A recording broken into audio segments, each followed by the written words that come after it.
মই ফোন মাৰি আছোঁ তুমি আজি অমৃত বৃক্ষৰোপণ এই কাৰ্যসূচীত উপস্থিত থকা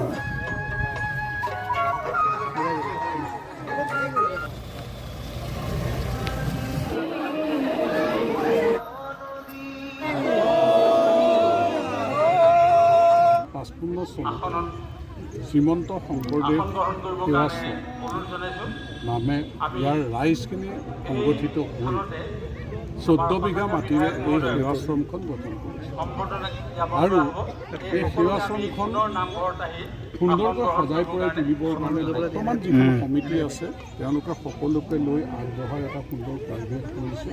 আজি আপোনালোকে দেখিছে অমৃত বৃক্ষৰোপণ সেই কাৰ্যসূচীৰ আহ্বানৰ প্ৰতিও সঁহাৰি জনাই ইয়াত কেনেকৈ আমাৰ বৃক্ষৰোপণ সকলো ৰাইজ একেলগে ইমানখিনি পুলি 10 মিনিটৰ ভিতৰতে লগাই দিব।